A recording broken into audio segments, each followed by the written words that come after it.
Good evening, everyone, and a warm welcome to you all to the CIPD meeting. So we are really delighted to have you all here this evening. My name is Manju Beena, and I'm the HR business partner and CIPD committee member.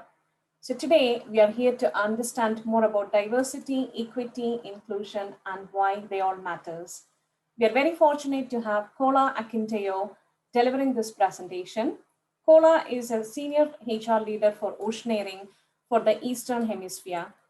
In her career, Kola has held several positions, including a previous role as Global Talent Acquisition Leader, where she had the privilege of driving the company's talent attraction and retention strategy, and later transitioned into the generalist arena, where she partners with senior executives in shaping, optimizing, and releasing their people strategy. She is an advocate for the advancement of women in the world of work.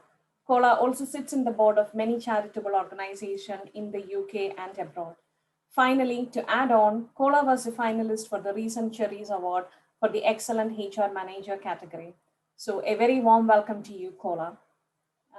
Before we get started, let's talk about a few housekeeping matters.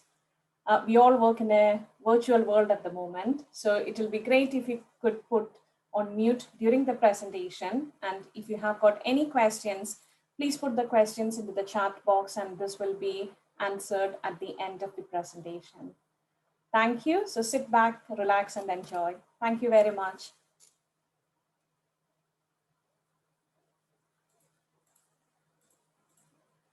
So over to you, Kola.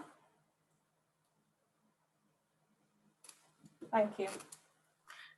All right, famous words of the day, you're on mute. So you guys had to remind me to do that. So no, thank you so much for that introduction, Manju. Very kind of you to say all those wonderful things, and thank you for inviting me. It's my absolute privilege to be able to join you guys. Just want to start by extending my thanks to Judith, to yourself, to the committee members, just for the tremendous work that you guys are doing for our profession, promoting our profession, as well as just providing the resources and the tools and the support to ensure that members of the HR community remain successful in all our different pursuits. So thank you for that, and the very best wishes to Judith as your term comes to an end over the next month or so. Your contribution has been tremendous. Thank you. As Manju said, I'm Kola. If don't try not to worry too much about trying to get the name right. Kola will do. Hopefully we'll make this as interactive as possible. I'll get right into the presentation shortly, and then we will try to make sure that we have enough time for questions and some interaction at the end. Before I go right into it, I think I should just issue a bit of a disclaimer right from the onset, which is I don't come here today as the expert. You know, I don't come here having figured it all out. I come as a student, like most of you, doing my research, learning, educating myself on these issues, as well as a host of issues of our time. So the intention is not to come across as a know-it-all who has all this figured out, because we are still learning. So I think that's very important. And thank you to all of you for just taking the time to be here. I think it takes commitment and just a willingness to do what is right, to stay focused and passionate about these kinds of issues. So thank you. If technology permits, I am going to attempt to share my screen. I appreciate if somebody lets me know once you're able to see the actual presentation. Manju, do you see anything? Yes, you can see Kola, but would you be able to? Yeah, it's perfect. Awesome. Okay. Well, thank you. So I'm just really going to start with an attempt to provide some context setting. And this is a very busy slide with lots of words, but I think it's always very important, even though I run the risk of you guys reading through this rather than listening, I think it's important to try to do some valuable context setting right from the onset. So before I try to unpack more about diversity, equity, inclusion, as well as Oceanarium's approach to those issues, I wanted to start by giving you some background, which really is around the kind of journey that we've seen over the last few years, really from, I would say, perhaps 2017, 18, as we started to see movements like Time's Up, Me Too movements, and all of these social justice movements really culminating in 2020 in this kind of surge in social justice issues with the Black Lives Matter movement and so on and so forth. So you can clearly see a pattern of these kinds of issues becoming very much on the agenda. And looking ahead, what that really means is that without a clear strategy in place, many organizations will struggle really to deliver substantive progress on their desired outcomes. You know, as part of my own self-education, I came across a great piece of research showing that just under 75% of employees, which is majority really, are expecting their employer to take a very public stance, to take a very public position on some of these social issues, even if those issues are not necessarily related to their core business. I like to call that this kind of societal microscope magnification trend that means that people now see their employer as being responsible, partly responsible for finding the solutions in addressing some of these issues of our time. What that means for us, I know that in the virtual room today, we have HR leaders, we have business leaders, we have students and aspiring leaders from across all different walks of life. But the challenge for us is that we now face a growing expectation to not only communicate DEI aspirations, but to outline very clear action plans. So it's not just the talking, it's the doing and making sure that we're able to communicate that very clearly and get the buy-in of our employees or the people we lead. So without a doubt, I mean, I think it's needless to say that only the most progressive organizations that embrace these issues of diversity and equity and inclusion, they are the ones that will start to reap those benefits in terms of not only their growth or profitability, but also in terms of their branding to the next generation, in terms of their attraction strategies, in terms of their employer value proposition. They are the ones who stand to gain. And that is the business case. It is also the fact that many shareholders, at least certainly from an Oceanarium standpoint, are starting to actively place DEI on their agenda moving forward. They expect some progress reporting on their ESG initiatives. And by that, I mean their environmental, their social and governance initiatives. So if you look closer to home, in Aberdeen, where I'm based, and I'm sure many of you are based in Aberdeen, a variety of task groups and networks are starting to launch and come forward in an attempt to jointly resolve this DEI predicament. An example is the Access Network that launched before the pandemic, and since its launch, despite the derailment of the pandemic, over 35 companies in the energy sector in Aberdeen have signed up to the Access Pledge, committing to promoting gender diversity, equitable leadership, and equal opportunities for women in the world of work. Having said all that, and giving you all of that background, I wanted to spend the next few minutes addressing the DEI relationship. I think I've found that those words are used very interchangeably. We just say diversity and inclusion. And sometimes we don't really take time to understand the relationship between all of those words, how they interact, and kind of the symbiotic relationship that each of those elements have. I'll start with diversity. That in itself is a collective mixture of differences and similarities, which can include individual and organizational characteristics or values or cultures or experiences or behaviors. All of that makes up diversity. It is that combination or the similarities or the differences that make up diversity. Inclusion, on the other hand, refers to a work environment where all individuals are able to feel respected, valued, supported, heard. And that then consequently implies that those included individuals are able to participate, have a seat at the table when it comes to the decision-making processes, access developmental opportunities within that organization.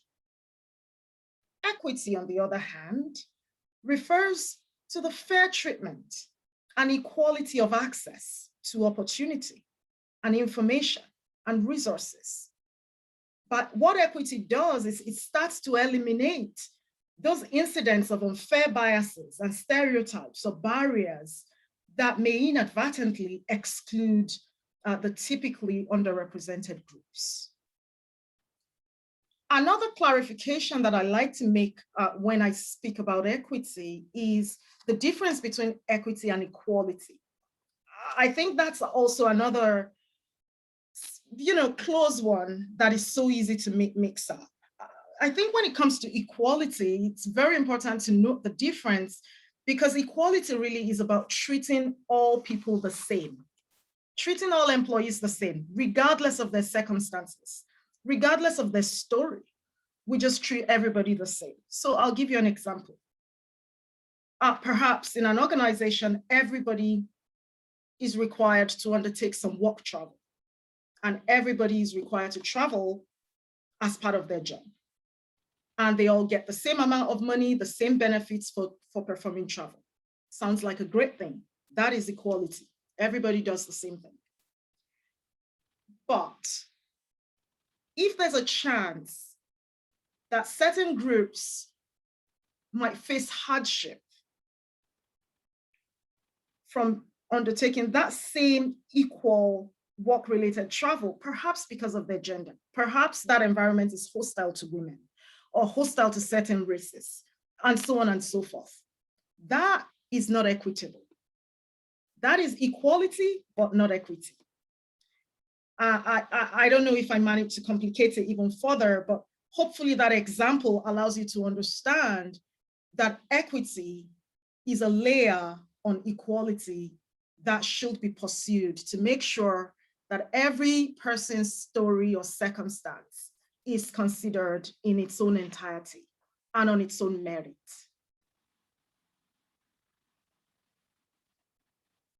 With some of these anecdotes that I've shared, I just really wanted to share this graphic that Gartner put together. Gartner did a really great job with this graphic in just really outlining a very clear, simple, and actionable strategy when it comes to DEI. In terms of the strategy itself, they assert that the goal of this strategy that you look at is to build a sustainable but employee-centric strategy that aligns the desired goals and objectives to enterprise or business objectives. And that allows us to then clearly identify between both the current state of DEI in an organization and measures for progress. That is the aim of the strategy that Gartner put together. But what they've done that really resonates with me is they've really unpacked that and recommended a number of individual strategies, such as employee resource groups, Some of you might like to call those executive councils. Same thing. The employee resource groups really are about creating opportunities for employees to engage with and to own the DEI strategies and outcomes. Those ERGs allow the people to own this, which is great, which is just a great way to go, because you have that buy-in and it's more likely to succeed because everybody owns it, not just the leader, not just the face of it. The other one they've suggested is DEI training and communications, which really is around equipping leaders to create, to champion inclusive workplaces. So investment in training and communications is another path that they propose. The third one is diversity recruitment, which relates to just the whole space of promoting an inclusive approach to hiring diverse talent by focusing, again, the word on the equity of recruiting processes, but not just that, in addition to sourcing pools. So when I say sourcing pools, it's really around where do we find our people? When we need talent, where do we go and look? You know, are those sources the sources that promote the kind of diversity and equitable practices championed by the organization? They also propose measurements. So measurements in terms of metrics, in terms of driving accountability. And they say that determining appropriate metrics to track. Now, this is going to be different from one organization to the other, but some examples could be recruiting metrics, promotions metrics, because these metrics, once we start to analyze them and unpack them, will start to mean that we hold leaders to account. We start to use the data to tell the story, to assess the progress against set targets and goals. I don't think this is exhaustive in itself. I don't think this is the be all end all. These are just some good, actionable, easy to execute, easy to implement actions. But there's a whole range of other things that you can think of. You know, there's always talent reviews for those of you in the world of HR, you know, talent reviews that help us to understand our leadership potential, our leadership capabilities and diversities, helps us to look at our succession plans, helps us to understand our bench strength, and helps us to assess the pipeline of leaders that are being developed to take the organization to the next level in future. I'm going to share a tip here and just say it's important to avoid looking at one metric, you know, because measurement is hard. It's one thing to do the recruiting well, to promote people, but to measure is a whole different challenge that needs some discipline, focus, and commitment. So I would suggest not to look at one metric to tell the whole story on DEI, because sometimes we tend to think that the cause of the DEI gap is the root cause. And to illustrate the point I'm trying to make, I'll give an example. For instance, when at some point I felt that we did not have enough women in our senior leadership team, we immediately attributed that to our inability to attract women into engineering and technology. And then immediately we started to try to tackle the issue by trying to look for women and, you know, attract women. On further reflection and analysis, we found that for some of the core specializations that we have in Oceanarium, that some of those things are not even talked about even at primary school level. We found that there was a cultural issue that was driving some of those outcomes. So this is what I mean by avoiding jumping to conclusions, because sometimes the gap is not necessarily the root cause. So having shared a little bit about strategies and, you know, all the stuff that I've been talking about, I thought you might be interested to know what we're doing in Oceanarium. what exactly are we doing to drive this agenda? And whilst, again, I don't pretend that Oceanarium is at the forefront of this or trailblazing, what we do offer is the willingness, is the desire, and it's just the acceptance to learn, to be vulnerable, which to say we don't know. And I think all of those things are important for us, so that we continue to ask questions. I'm pleased that the Oceanarium approach is very much aligned with some of the strategies that I discussed on the last slide, put together by Gartner. So for instance, I mentioned training and communications there. This is one that Oceanarium seems to be doing a good job of, because our CEO, Rod Larson, is our champion. He's our executive sponsor for DEI. This is very much a case of the visible CEO. Our CEO has taken it upon himself to lead the change that he wishes to see.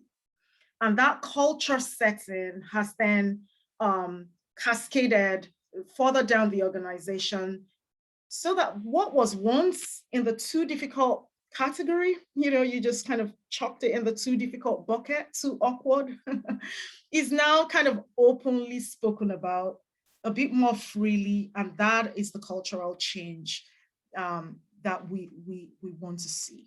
The whole rollout of mandatory programs and so on and so forth.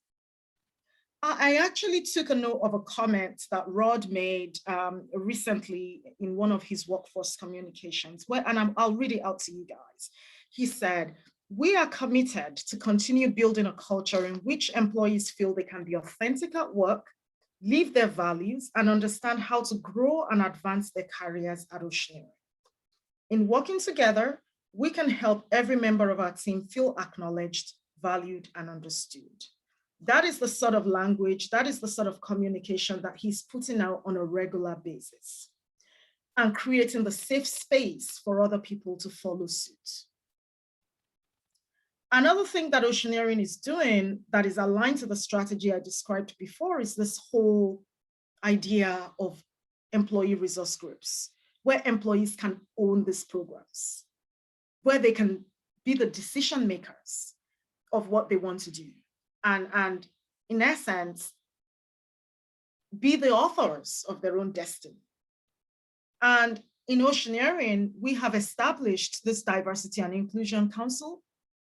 The whole kind of selection of it is very deliberate and intentional to cover all kind of facets of diversity within Oceanarium, including, people from the support functions versus operational groups, across all ages, across all locations, being a global organization, across grades as well, because one of the things that we're all guilty of, and myself included, I run the risk of sounding very judgy, but I think we're all prisoners of our own experiences.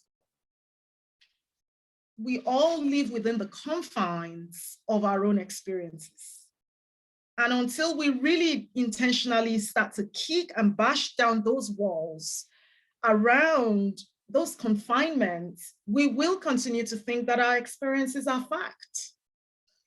So having this very careful selection of committee members allows diversity on the team in order to be able to talk diversity and inclusion and equity. This group, the council is sponsored by the CEO, but the members are rotated on a 2-year type of appointment rota, so that other people can come in, use this as an opportunity to learn, to grow, and to contribute. Another thing that Oceanarium have been doing for a number of years is leveraging our original ERG. We call it OWN, the Oceanarium Women's Network. That was actually initially formed in 2017. It's so valuable that I have a slide on it, and I will go into some detail on that because it's a really great platform. And talking about another thing that Oceanarium is doing is around recruitment. And again, the Gartner strategy did talk about recruitment, hiring. Some of the things that we're doing in Oceanarium is centralizing our recruiting function. And whilst there are many, I suppose, many thoughts as to the efficacy of centralizing your recruitment in a large organization of 10,000 people or more, the good thing about this is that to a good extent, you have some comfort that the candidate experience is more likely to be the same. Meaning, if I apply for a job in Australia or in Indonesia or in Nigeria or in Aberdeen, that centralized process means that our candidates are more likely, I'm not guaranteeing that it's always the same, but the likelihood, the chances of getting a good, similar candidate experience is enhanced. Another thing we've done there is overhauled our internship program. Historically, our internship program would be reserved for the children of the most senior leaders of the company. I don't think it was a policy. It was just a practice that became normal. So one of the things that we've done in recent times is completely removed, I don't want to use words as strong as banned, but we've opened up the internship to people who perhaps ordinarily would never have had the opportunity or the access. And we are saying to our most senior leaders, unless there's an absolutely justifiable reason, we will not automatically consider your child. So that other people, especially from underrepresented groups, can start to have those internship opportunities, which is a leg into the environment of work, the world of work. We also updated some of our processes and integrated them to drive greater hiring manager engagement with HR. And even though that sounds like corporate speak, you know, driving greater hiring manager engagement, it's actually a thing. Because what we do with this is we are now more deliberately taking our succession plans and understanding our bench strength, our high potentials, and offering them up for opportunities ahead of recruiting. So what traditionally would have just been a hiring manager saying, I want to recruit, please let's go to market to hire as fast as we can, now has an HR rep saying, how about we consider that person? Even though they don't have the experience, is this a stretch assignment for them? We've really become comfortable with the whole idea of a stretch assignment.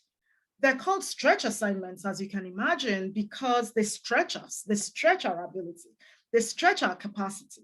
We grow muscle by undertaking these things because they're uncomfortable. Just the same way you go into a gym, you work out and you burn muscle and it burns. These kinds of assignments make us burn because we're learning and we're challenging our comfort zones. And sometimes that's how people get promoted, that's how they grow, and that's how, importantly, they maximize and fulfill their own potential.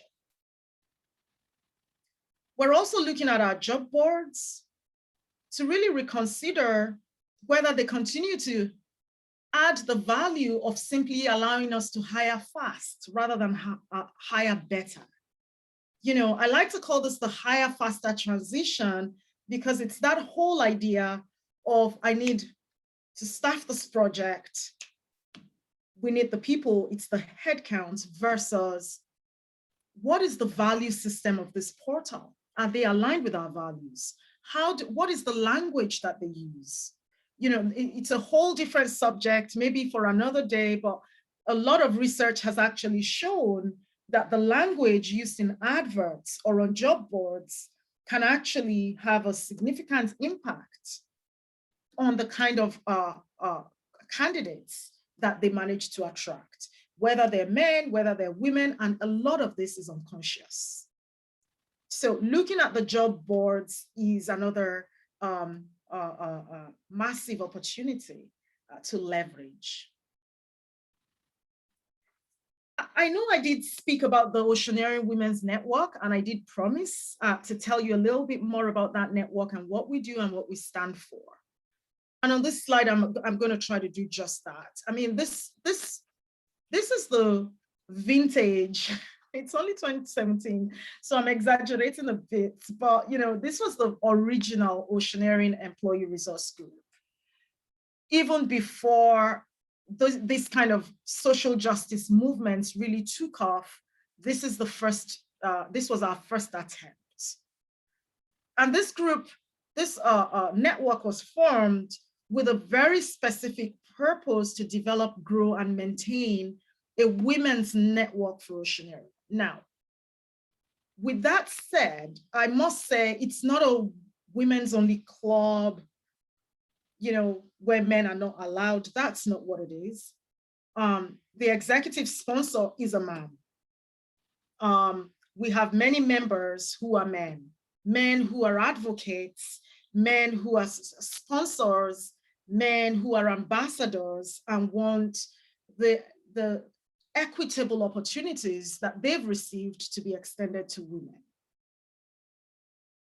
The network dedicates itself to empowering its members to achieve their full potential, their career goals, and they have a number of goals, including attraction and development and retention of top talent. They want to really actively foster the retention and promotion of women, not only within Oceanarium, but across our industry. They want to facilitate the interaction and organize activities that foster communication and support the sustained development of women. But ultimately, they want to develop not just women, but men as well into leaders who are culturally aware, who value the kind of ethos of diversity, equity, and inclusion. Some of the actions, I mean, lots of actions. It's from the little to the big. It's from a breakfast session, career talks, partnerships with schools, investment in STEM subjects, taking kids to the science center, getting some of our scientists to meet with young people. We once got a group of girls to try out our rope access exercises. They all went on the ropes, learning how we perform inspection techniques using ropes. So it's things like that. They also introduced, along with HR, as compensation and salary banding structure, and implemented and instituted that for all of Oceanarium, so that incidents of unequal pay or huge gender pay gaps, that sort of thing, can start to become plugged. And whilst I don't claim that we've managed to completely close our gender pay gap, I don't want to blame everything on COVID, but of course, last year really set us back in terms of some of the efforts that we were no longer able to pursue. But the Women's Network allows us to continue to focus on many of these actions. Again, in partnership with HR, they do a lot of work when it comes to training, unconscious bias training for hiring managers, well-being programs, wellness programs, as well as some employee assistance programs as well. So having said all that, what does an inclusive leader look like then, you might ask? What is the DNA of an inclusive leader? How do they manifest? I got a few here, but there's so many. And I'm sure that if we all met privately, you guys will have so many more examples that I've not managed to outline, but a few, just a few for the purposes of conversation. The inclusive leader takes ownership. They take ownership because they do not consider this to be an HR initiative, something else for HR to do. They understand that this is linked to their reputation, to their brand, to their profitability, to their employer value proposition, to enterprise strategy. Therefore, they take ownership. Also, they just think it's the right thing to do. An inclusive leader will tend to openly communicate. Now, this is a hard one because communication is interesting in our generation. You know, we talk, but we don't necessarily listen. Sometimes we hear, but we don't necessarily understand, and there's a difference between all of those things. And communication is so polarizing right now. You know, people pick sides, and those sides are very absolute. You know, it's either left or right, and there's no kind of compromise or middle ground anymore. So the communication piece is very important. It's that whole idea of communicating, even if you don't know the full answers, to be vulnerable enough to say, you know, I really don't know. It's about reiterating the message. It's about, so I'll explain what I mean by consider DEI moments in team meetings. I recall a couple of years ago in the energy sector, as an example, when everybody decided to take a very hard line stance on health and safety. And because this became so important to everyone, it became absolutely normal to have HSC moments, to have safety moments, to, you know, this focus on safety. That was pushed down and really woven into the fabric of every energy organization. And that transition was extremely successful, continues to be successful till this day. If we want to, we can make DEI the same. We've already instituted some processes where we've identified critical behaviors in Oceanarium. We have those moments in our team meetings, just like we would have an HSC moment, and we would then actively reward people who are demonstrating those behaviors. That is another way to build inclusivity. That creates a safe space where people know this is the expectation and I'm rewarded for doing the right thing. An inclusive leader is a role model because they are authentic and they simply model the desired behaviors that they wish to see. They're open and they're honest to feedback. Yeah, that's a hard one. Just being open to feedback. But I think we're all leaders in some shape or form. You know, leadership is not a title. Leadership, we are all leading people either at home, amongst our peer networks, in our communities, or perhaps at work. And I think being open to feedback is so important. You know, earlier I spoke about being prisoners of our own experiences. How do we get feedback if we're not challenged? And even though nobody wants to be criticized, what I've learned in my career journey as a leader is not to take things personally, is to understand that it is impossible for me to find somebody to be challenging or awkward if I go spend time with them. If I think somebody is very awkward or challenging, then I will work on myself to go sit with them, because the better I understand them, the more I'm likely to not necessarily agree, but at least understand what their story, understand where they're coming from. And that's how feedback can be received, can be given freely, without judgment, without fear. And that's how change is implemented for the long term. Of course, accountability is another one. We talked about measurements earlier. It's important to be able to reflect on the progress or even the lack of progress, to be able to go back to drawing board and say, this is not working. Do we need to restart this? Cultivating a lessons learned mindset in order for us to be able to continue that culture of continuous improvement. I'm going to finish by saying an inclusive leader does it scared. And, if I've just been speaking to myself all evening, please, if this is the only one you take, please take this. Do it scared, because these things are not easy. We will be met with, dismissal. I've seen that, or actual resistance. In some cases, some good, positive encouragement. The feelings are very mixed. The safe thing to do would be to take the path of least resistance and kind of stay somewhere in the middle. But, the fact that we're here gathered means that we're all striving for more than average. And that fear is not, that should not stop us, should not limit us. That is the whole point of courage, is not really the absence of fear. It's the willingness to power through and muscle through, even if we feel afraid, because it is simply the right thing to do. That is what an inclusive leader does.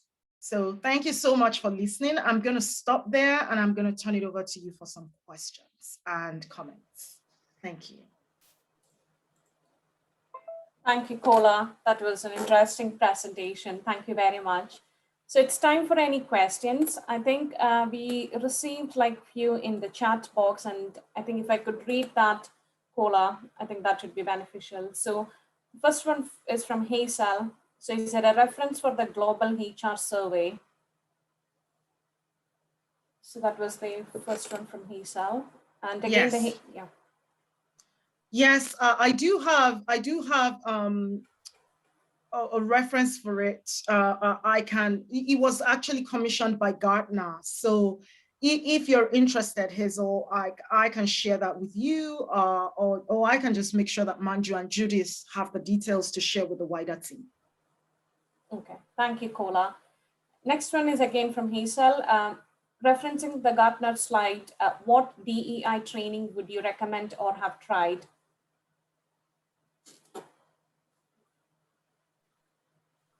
Yeah, that's a good one. So unconscious bias training is one that we've tried.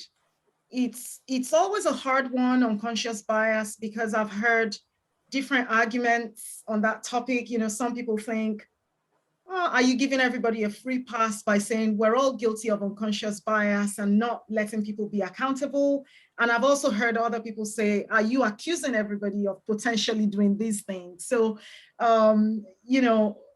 making sure that the training is tailored to address, again, those polar opposite views is something that we've done. Unconscious bias training. There's another one we've done called It's All About Respect. It's all about respect.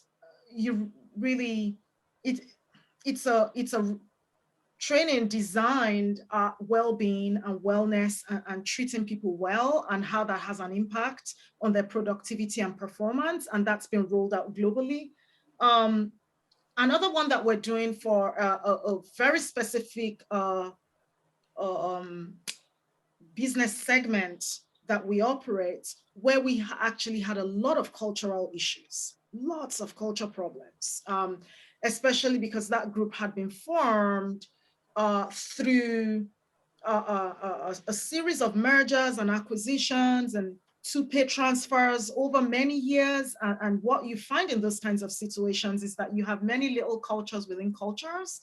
And what we've done there is introduced an assessment tool that allows everybody to develop greater self-awareness. And if they have greater self-awareness, then they can start to actually build diversity of thought in understanding how their colleagues and all the people that they interact with interface with them from a work standpoint. So that's 3 examples I can think of right now. Thank you, Kola. Yep. I think those were the questions in the chat box, but we are just keen to understand if anybody got any other questions, anything else that need to be addressed.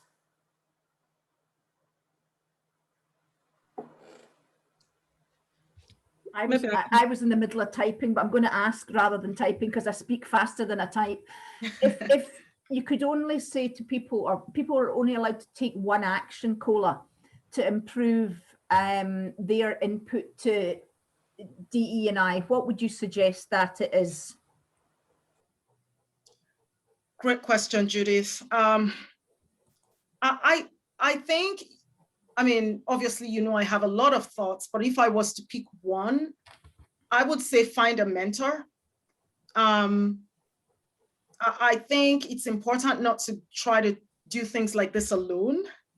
I think it's important to surround yourself with positive influences, people who have been through the journey, because then they are able to empathize. And I think that empathy is extremely valuable in undertaking what is essentially a commitment.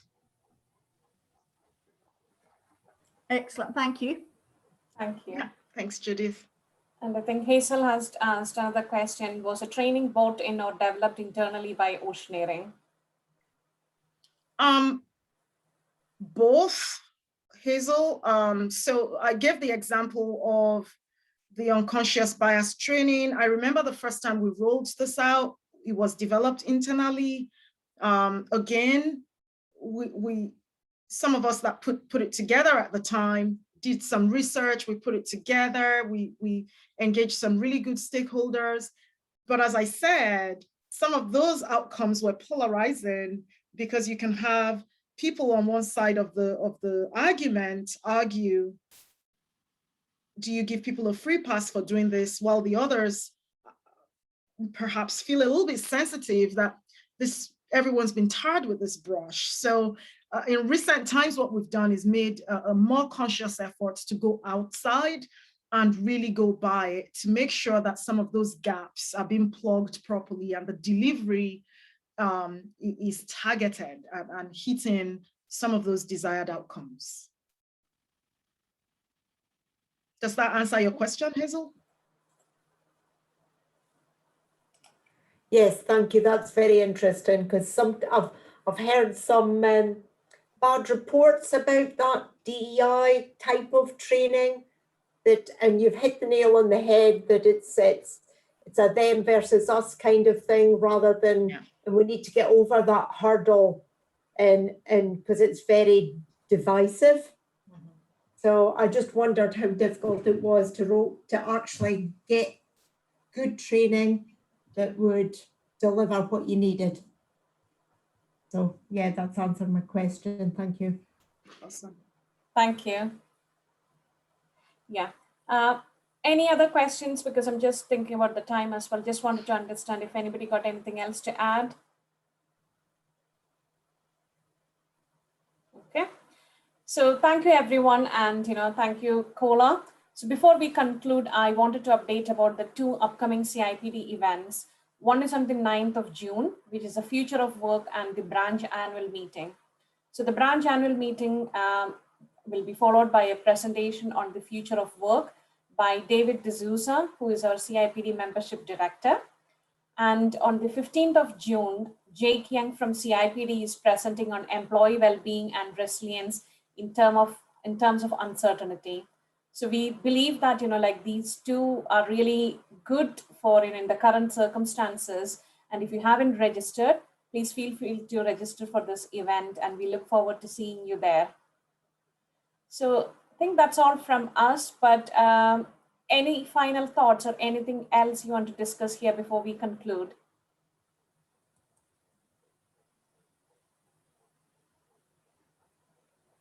Just to echo what's been put in the chat, there's quite a few people have put in Cola thanking you. It was a really interesting presentation, really thought-provoking, and it's certainly given us all something to go away and think about and put into action, because I'm sure there's always room for improvement.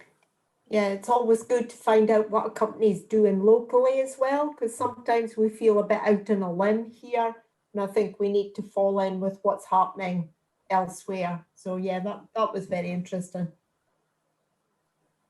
Yeah, totally agree. Okay. Thank you. Okay, nice to see you all, folks, and enjoy the rest of your evening. Thanks, Thank Judith. you. All right. Bye Thank for you. now. Bye. Bye. Bye.